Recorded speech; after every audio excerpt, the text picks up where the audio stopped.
¿Qué tal amigos? ¿Cómo les va? Muy buenos días tengan todos ustedes. Hoy lunes 15 de abril 2024.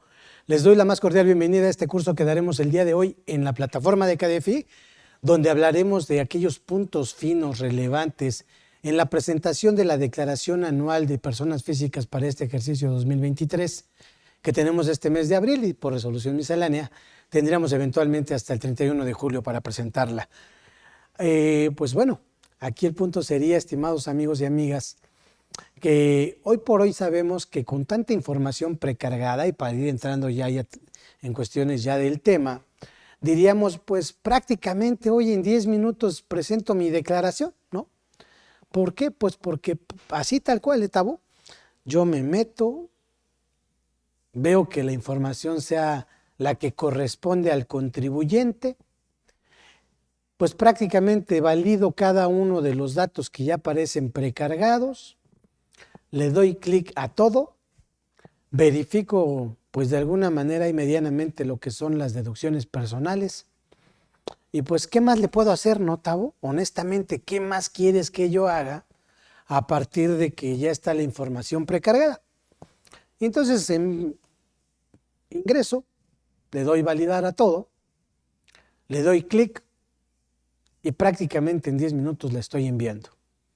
Si acaso nada más verifico lo que es la clave bancaria estandarizada de parte del contribuyente, que sea la misma, y pues ya sus 25,000, 40,000 pesos de saldo a favor, vénganos a tu reino, prácticamente.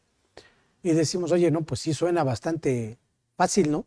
Así como lo planteamos, suena bastante fácil, muy sencillo el poder presentarla así la declaración. Sin embargo, diríamos, oye, ¿y realmente eso sería algo correcto? Evidentemente es muy sencillo y evidentemente pues dices, oye, pues yo normalmente le cobro una igual adicional al cliente para la presentación de su declaración anual. Y pues prácticamente ahorita en lo que fue marzo para las morales y abril pues cobro doble y pues prácticamente se van de una sola. Aquí el punto sería, ¿eso sería correcto? ¿Realmente estamos analizando bien esa información? O incluso los invitamos a ustedes amigos que nos siguen en la plataforma para que nos compartan sus experiencias, porque de entrada diríamos, no sería correcto solamente dar por buena la información, ya sé, no obstante que va a haber quien me diga, a ver Octavio, ¿por qué no sería válida la información si finalmente es aquella que se genera a partir de lo que el contribuyente vino generando o ya sea él en lo individual, a través de todos sus ingresos que timbró, a través de esas declaraciones, pagos provisionales que presentó, o en su defecto, en aquellos ingresos que le timbraron por tener una actividad, por ejemplo, de sueldos y salarios, honorarios asimilados a salarios, en los que propiamente a él es a quien le timbran, le retienen el impuesto y lo retiene en un momento dado el prestatario, ¿ok? O el patrón en su caso. Y dice, sí, esa información finalmente se genera a partir de esos movimientos, actividades, actos que realiza el contribuyente. Y en este momento deberíamos de tener presente que deberían de estar, deberían de coincidir las cantidades respecto a, mira, lo que yo genero como CFDI es lo mismo que presento como declaración y es lo mismo que cae como depósitos en estado de cuenta. En un mundo ideal, en la parte teórica, eso sería lo mejor, que coincidieran tanto lo que yo tengo como depósitos en estado de cuenta, lo que presento en declaraciones como tal, y lo que yo estaría acumulando ya en mi declaración anual. Eso sería lo ideal. Pero, por ejemplo, aquí entraríamos en algunas variables que se pueden dar en la cuestión práctica, en el día a día. Porque de entrada yo les preguntaría, estimados amigos y amigas, contadores, ya sea en despacho, en ocasiones de las mismas empresas, el contador de la empresa es quien también se encarga, en la mayoría de las ocasiones, de las declaraciones, hablando de las personas físicas de los socios. Nos encargamos de ellas también, pero nos encontramos con la primera limitante o el primer, digamos, tope que sortear respecto a que en muchas ocasiones ya llevas años siendo el contador de la empresa, es más bien es con la segunda generación, porque empezaste con el papá, pero ahora vienen los hijos y resulta que ya no te surten la información como antaño. No tienen esa confianza o más bien tienen esa desconfianza respecto a que dicen es que yo no sé el contador qué es lo que va a hacer con esa información. Como si uno tuviera el tiempo, el ánimo, las ganas de poder hacer algo con esa información. Sobre todo el tiempo, ¿no? Pero dices, yo me he enfrentado en algunas ocasiones con esa cuestión.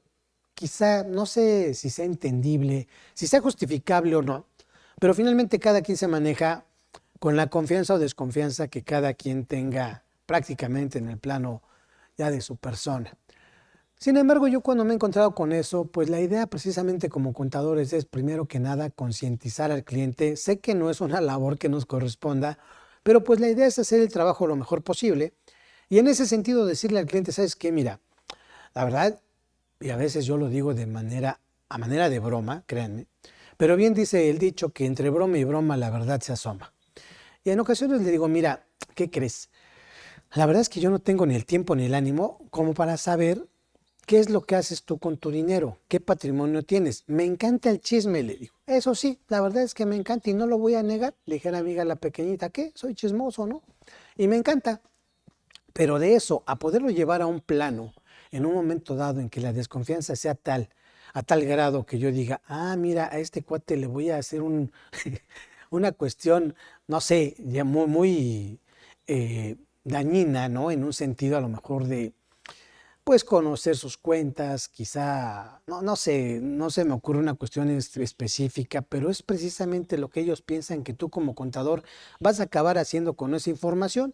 O a lo mejor lo vas a señalar para que alguien le haga una maldad, para que alguien le haga una extorsión. Quizá por ahí va el tema de lo que se imaginan los clientes.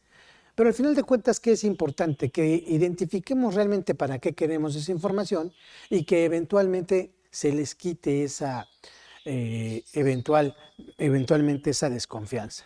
¿Y qué tenemos que hacer? En decirle, mira, es importante y no nada más en época de declaraciones anuales, que tú me des información relativa a lo que son tus cuentas bancarias, las que tengas. Aquí ya no hay cuentas personales y cuentas fiscales. Primera situación, que es un mito que ya hay que desmitificar, que ya hay que aterrizar a la realidad y decirle, mira, antaño, pero hace muchos años, todavía podías manejar el hecho de que a lo mejor manejabas tus cuentas personales y las cuentas fiscales. Pero finalmente hoy por hoy eso ya tiene muchos años que no existe y por ejemplo hablando de lo que es bancos tendríamos que alinear las cosas. Primero, para determinar que todas las cuentas son fiscalizables, todas y cada una. Llámale cuentas de ahorro, cuentas de inversión, incluso tarjetas de crédito, todo lo que esté ligado por ejemplo a las cuentas eje, que si yo soy cotitular, por ejemplo, en otra cuenta, todas estas van a ser cuentas fiscales y debe de guardar una coherencia entre lo que yo estoy, ya decía al principio, declarando, ingresando por depósitos y eventualmente lo que también estoy timbrando. ¿Ok? Aquí nos vamos a ir moviendo un poquito como personas físicas, tanto en la parte de lo que es el régimen general como del reciclo. ¿Ok? Sus preguntas bienvenidas, aquí estamos viendo que nos están llegando algunas, muchas gracias, ahorita las atendemos, pero decía, mira, es importante de entrada que no nada más le demos clic a todo lo que está precargado. Yo les pregunto a ustedes, estimados amigos y amigas, ¿quién de ustedes realmente solicita estados de cuenta de manera periódica, mensual concretamente, para poder cotejar los ingresos que tienen nuestros clientes? Y que obviamente ya el hecho de que digan, oye, pues yo te mando esta cuenta que según ellos la consideran como la cuenta fiscal, pero no tenemos nosotros la certeza de que sea la única cuenta. Sin embargo, teniendo una, regularmente podemos tener ahí algún viso de que ya no hay más cuentas. Por ejemplo, en ocasiones tienes conceptos de traspasos entre cuentas y ahí te bota y dices, oye, nada más tengo la cuenta A, ¿tienes una cuenta B? Ah, sí, contador, no te había dicho. Ok, pues ahí te va la información. ¿Por qué es importante, por ejemplo?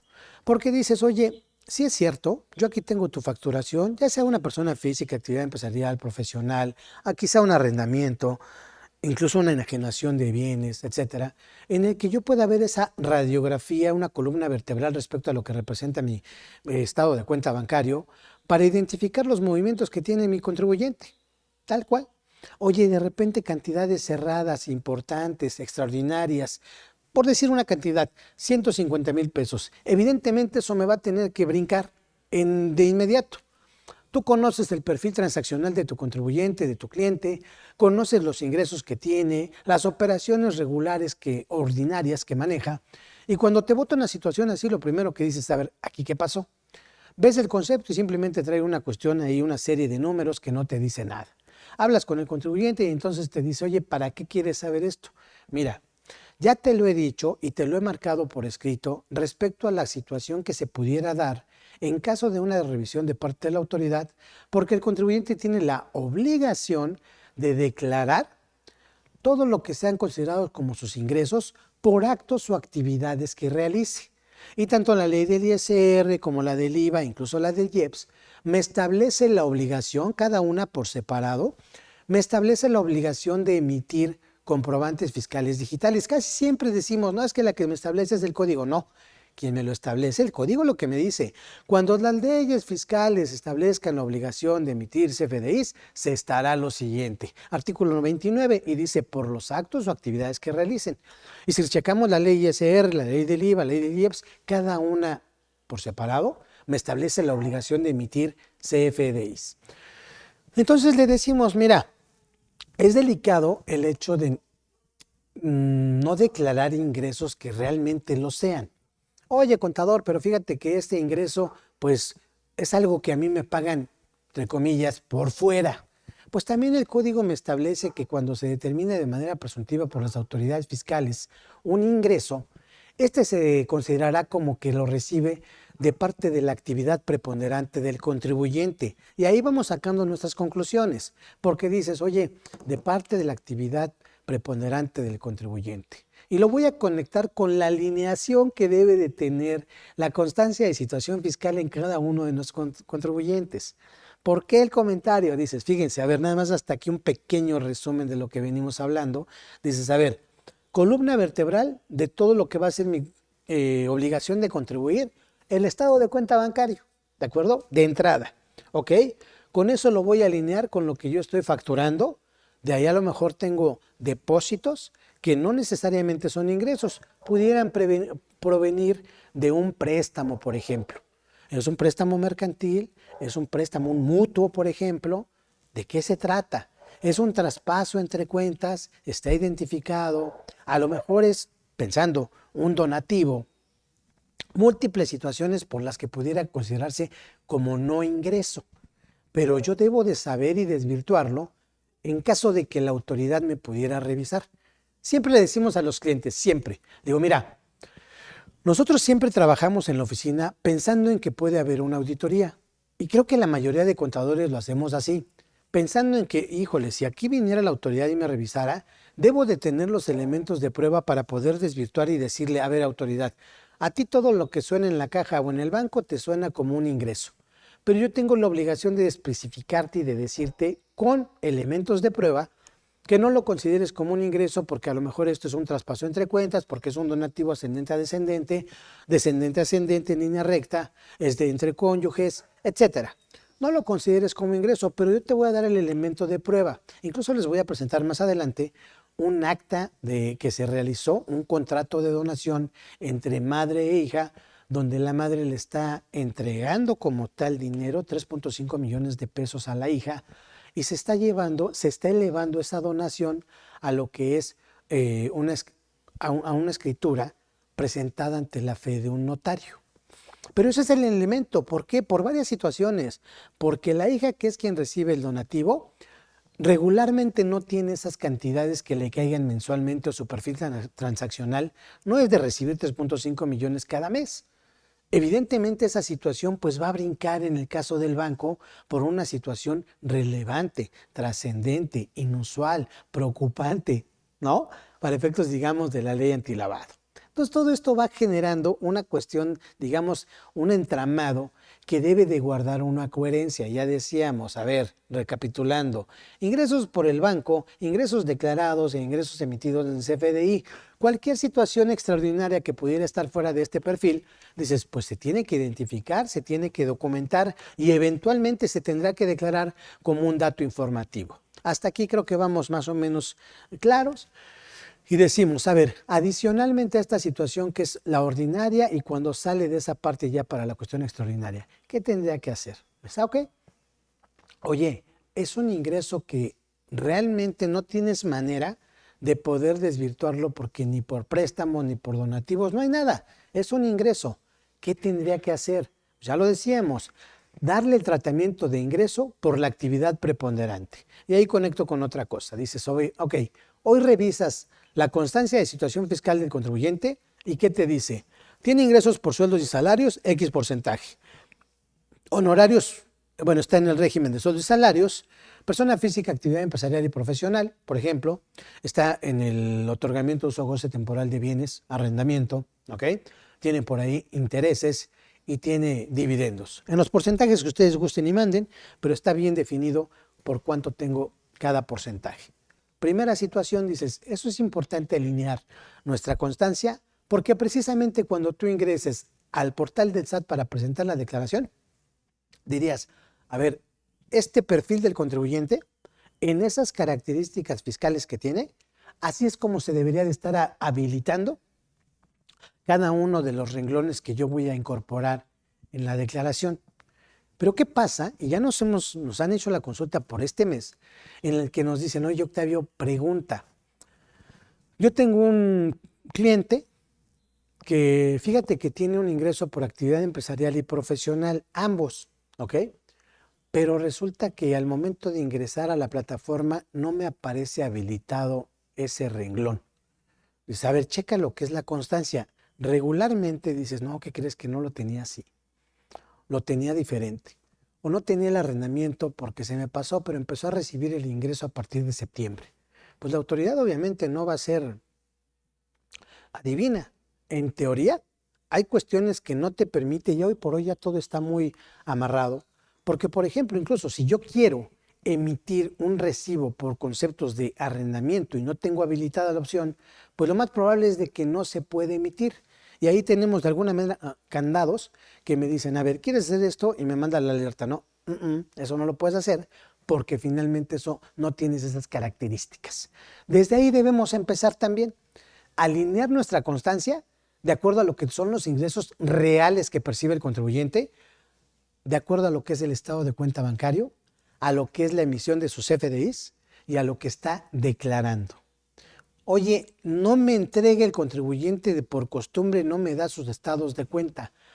Manifiéstaselo por escrito y que te firme de recibido como una salvaguarda.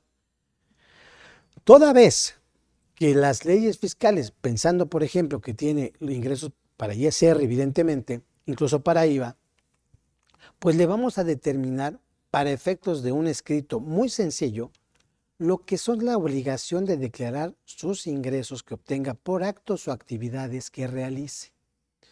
Y en ese sentido, considerar que en caso de que la autoridad se enterara, determinara de manera presuntiva ingresos no declarados, pues finalmente la autoridad los va a determinar y salvo prueba en contrario, podrá considerar todo depósito como un ingreso y en su caso tener que pagar un impuesto por ese ingreso.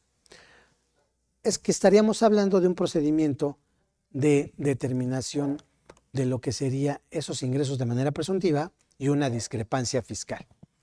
Se lo pongo por escrito y en un momento dado el contribuyente me dice, a ver, Octavio, déjame ver, porque ya firmarte algo, ya cuando la gente es desconfiada, créanme que va a hacerlo para todo. Ya firmarte algo, ya como que me la pones más complicada. Eso regularmente ha pasado aquí en el despacho cuando nos vamos empezando a conocer y creo que es normal. Tienen que tener poco a poco la confianza. Ya cuando llevamos, gracias a Dios, ya llevamos muchos años con clientes, pero muchos años, ya prácticamente te firman a ciegas, sin abusar evidentemente de esa confianza, pero te la tienes que ir ganando. Ya cuando te dicen, a ver, ¿qué te estoy firmando? Ah, pues mira, ya ponen un poquito más de atención. Dicen, o sea que si tengo problemas, tengo situaciones así, sí. Ah, pues ¿qué crees? Es que tengo un departamento en renta que pues no declaro. Y de ahí entraríamos un poquito ya más al fondo de lo que es la situación de decir, a ver, no nada más se trata de darle clic a la declaración, se trata de realmente haber hecho ese análisis durante todo el ejercicio y declarar de manera correcta, puntual y a tiempo esos ingresos, desde los pagos provisionales. No sé si ya se metieron a las anuales y ustedes, por ejemplo, pueden percatarse en decir, ya lo tuve el caso con un cliente en específico. De entrada tenemos que ya se están alimentando, precargando la información presentada. Sin embargo, para lo que es la anual, traigo diferencias en 2 de los meses del año. Cuando revisamos, sucede que en un mes está cargando menos ingresos, incluso que los facturados y que los declarados. Y no llegamos a esa diferencia en específico. Ni siquiera para decir, oye, es porque está considerando los emitidos por PUE, por ejemplo, con método de pago. Pues no. Y alguna situación que pudiera ser en ese sentido, no. Y tratas de llegar a esas diferencias y dices, no, pues no hay manera de poderla determinar porque las combinaciones pueden ser muchísimas. Es ok. ¿Qué tendríamos que hacer en ese caso? Pues obviamente verificar nuevamente y decir, a ver, esto es lo que se declaró conforme a estado de cuenta y eventualmente, aunque la autoridad me revisara, va a ser precisamente a lo que va a llegar, a esta cuestión de los números que yo estoy presentando en declaración. También alineado con lo que son los FDIs que emití. Y ahí conecto con una situación que decimos, oye Octavio, ¿qué pasa por ejemplo cuando tú ves que te manda el estado de cuenta? Evidentemente el estado va a ser ya por una fecha posterior, yo cerré a lo mejor el mes de febrero, o incluso ahorita para ponerlo más práctico, marzo, ya estamos en abril, 15 de abril, dices, ya cerré febrero y resulta, perdón, ya cerré marzo y resulta que cuando me manda su estado de cuenta los primeros días de abril, me percato de que hay unos depósitos que no se declararon. Ahí la postura sería, a ver, ¿y qué hago? Porque aquí pueden hacer varias las opciones, ¿eh? Dices, pues mira, emito un CFDI público en general, lo que es el RFS genérico, método de pago, ¿qué va a considerar? PUE, ¿de acuerdo? Porque así regularmente es con el público en general. Identificas con el cliente y te dicen, no, ¿qué crees? Este fue un cliente individual. Ah, perfecto. Emites el CFDI individual específico con un RFC y dices, ojo, este es pues yo diría una cuestión práctica. Quizá si quieren manejarlo como un tip, les diría, se vale. Aunque no es lo ortodoxo, pero pongo el ejemplo.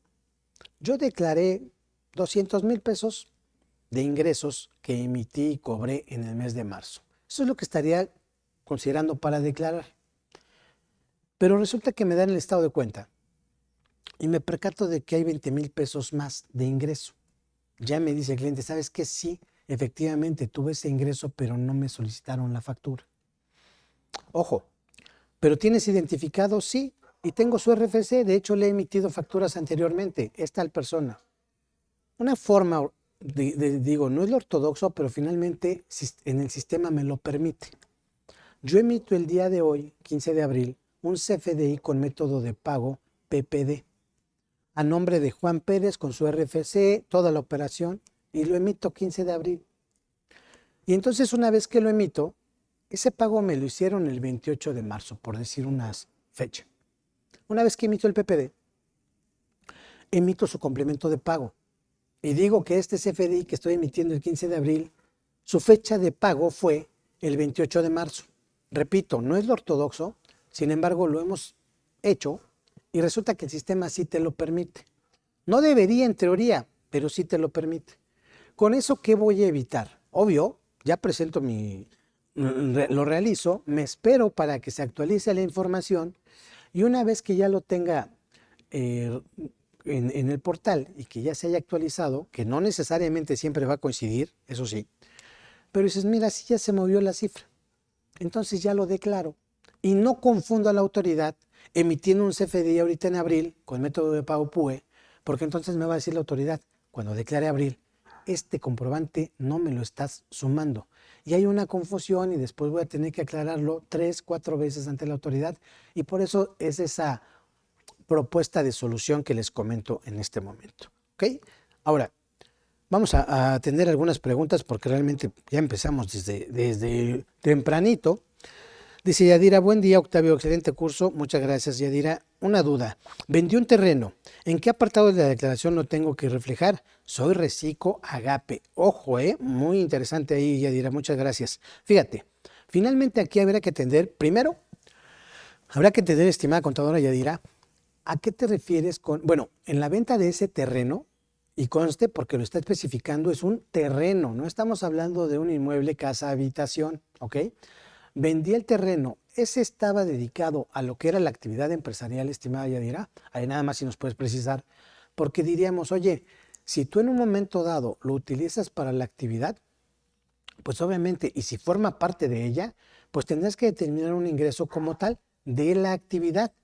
Si no, tendríamos que considerarlo como una enajenación de bienes, ¿ok? Determinar ahí sí lo que es el precio de venta, costo comprobado de adquisición, determinar una utilidad por esa enajenación y eventualmente declararlo en ese capítulo, ¿de acuerdo? Ahí también entraría en estimada Yadira, por ejemplo, en la enajenación de bienes. Aquí hay que llamar la atención, decía, porque si es por cuestiones de mi actividad agape, es importante señalar que si forma parte de esa actividad, pues así es como también tendría yo que declararlo. Y conecto con un ejemplo adicional. ¿Qué pasa, por ejemplo, cuando yo cobro intereses? Porque además, o los pago, ¿ok? Pago intereses, dice uno, oye, ya sea que los cobre o los pague. Primero los cobro. Ok, esa actividad que viene de intereses, ¿de dónde los estás cobrando? Ah, es que mira, como parte de mi actividad empresarial, a lo mejor yo estoy financiando a mi cliente. Le di un servicio o le enajené bienes a crédito. Pero como cuando entra en mora yo le cobro un interés precisamente moratorio, pues esos intereses que yo cobro también forman parte de esa misma actividad, por lo tanto los declaro como parte de la misma actividad, porque provienen de ella, ¿ok? Distinto, por ejemplo, cuando yo estoy cobrando intereses por una inversión que proviene del sistema financiero. Esas van en otro capítulo, ¿de acuerdo? Ahí propiamente sería en el capítulo de intereses, los cuales los voy a estar declarando en la declaración anual, ¿de acuerdo? Ahora, cuando yo los pago, sucede igual, dices, oye, pues si como es parte de mi actividad, pues también se va a considerar como una deducción autorizada. ¿Por qué? Porque finalmente es algo que yo necesito, que yo ocupo precisamente para poder realizar la actividad. Por lo tanto, esos intereses van a ser considerados como una deducción autorizada. ¿De acuerdo? Entonces aquí nada más te diría, estimada contadora, yo estoy suponiendo que corresponde también a la actividad, por lo tanto deberías de considerarlos como tal. Y si no, en el capítulo de la enajenación de bienes. Y también me voy a permitir hacer un comentario adicional. Hacer una consulta respecto a qué dicen, a ver, rápido nada más para que también todos lo tomen en cuenta y nos evitemos alguna sorpresa futura, porque nos llaman y nos dicen, oye Octavio, fíjate que tengo un problema. Y realmente sí tenía un problema, dice Agape, que era RIF, en 22 pasa a Recico, siguiendo con la actividad de Agape. Obviamente en 22 tiene la actividad, tiene la extensión de 900,000 pesos. Dice, lo bueno es que en 22 no tuvo ingresos, realmente fueron bajos sus ingresos. Para 23 ya tiene más ingresos, pero tú sabes que un Agape, y los que están ahí metidos en el ajo, sabrán que tienen muy pocas deducciones, ¿ok? Pues obviamente tiene una exención de 900,000 pesos que a muchos no les sirve de nada. Sin embargo, a la gran mayoría sí es una cantidad importante que sí les ayuda y precisamente no se paga impuesto a partir de esos montos. Y resulta que estando en reciclo, no obstante, ya de por sí la actividad no tiene tantas deducciones. Resulta que estando en reciclo, pues dice, pues como no acepta o no admite deducciones, pues no seguí sin pedirlas, así tal cual. Mangos. Llega noviembre de 2023 y recibe una notificación de parte de la autoridad respecto a que lo está cambiando de régimen a partir del 1 de enero de 2022 por no haber activado su buzón tributario, que es una causa de salida del reciclo. Entonces, para todos va la recomendación, activen su buzón tributario, porque siendo reciclo sería una causal. Y yo lo veo así. Si la autoridad dice, a ver, me imagino que está como que, a ver, ¿de dónde podemos generar lana sin cambiar, modificar, agregar algún impuesto? Pues evidentemente por la vía del accesorio o por la vía de una cuestión indirecta. Y entonces dice, a ver, agapes, regularmente no tienen deducciones, pero sí se mete en una lanita. Habrá quien sepa, por ejemplo, en el caso allá de Michoacán, hay un sector que es del aguacate, que de verdad vende